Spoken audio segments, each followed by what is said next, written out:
జ్ఞాపకం చేసుకోవాలి. And fourthly, God makes a covenant to his disciples. నాలుగవదిగా శిష్యులతో దేవుడు నిబంధన చేసేవాడిగా ఉన్నాడు. The first one is the confession. మొదటిది ఒప్పుకోలు. The second one is the commission. రెండవది ఆజ్ఞ. Third is the confrontation. మూడవది ఎదుర్కొనుట. Fourth is God is making a covenant with his people. నాలుగవది తన ప్రజలతో దేవుడు చేస్తున్న నిబంధన. Turn again to Matthew chapter 14 verse 19. 14 మత్తయి సువార్త 14 వచనంలో And it says that I will give you the key of the kingdom of heaven, and whatever you bind on this earth will be bound in heaven, and whatever you loose on earth it will also loose in heaven. పరలోక రాజ్యం యొక్క తాళపు చెవులు నీకు ఇచ్చెదను. నీవు భూలోకమందు దేనిని బంధించుదువో అది పరలోకమందును బంధింపబడును. భూలోకమందు దేనిని విప్పుదువో అది పరలోకమందును విప్పబడునని అతనితో చెప్పెను. And again one more words you can read Matthew chapter 18 verse 19. మత్తయి సువార్త 18వ అధ్యాయం 19వ వచనం కూడా చదువుతున్నాను. మరియు మీలో ఇద్దరు తాము వేడుకలు దేని గురించైనను భూమి మీద ఏకీభవించిన యెడల అది పరలోకమందున నా తండ్రి వలన వారికి దొరుకునని మీతో చెప్పుచున్నాను. And God is making a partnership with us.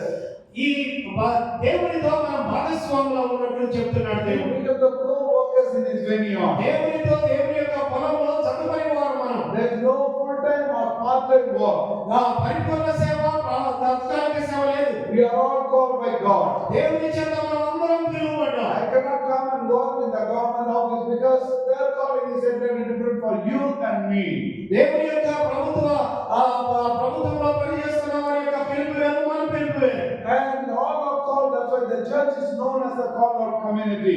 అందుకనే వాళ్ళు అది చేసిన మనం చేస్తారు కానీ సంఘము ఆయన చేత పిలువబడిన సంఘం అని పిలువబడుతుంది. As a disciple of Jesus Christ, our hands are in his hand.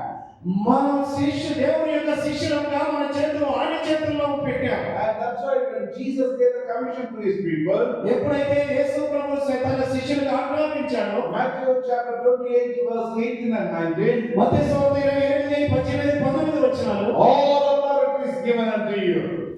సర్వాధికారం నాకు ఇవ్వబడ్డది అనే మాట చూస్తాం. Who is giving this authority? ఎవరికి అధికారం ఇస్తుంది? The risen Christ is given to us. పునరుద్ధరణైన క్రీస్తు ఇస్తున్న అధికారం. Verse 19 and it says that I will be with you till the end of the year. యుగ సమాప్తి వరకు సదాకాలం మీతో ఉంటానని సర్వాధికారి అయిన క్రీస్తు అంటున్న మాటలు. And John chapter 20 verse 21 it says, as the Father sent me, I am sending you. యోహాను సువార్త 20:22 వచనంలో తండ్రి నన్ను పంపినట్లు నేను మిమ్మల్ని పంపుదును అనే మాట చూస్తాం. And this is the wonderful message of God. దేవుని యొక్క అద్భుతమైన సందేశం ఇదే. What a joy to be the co-workers in his vineyard. ఆయన యొక్క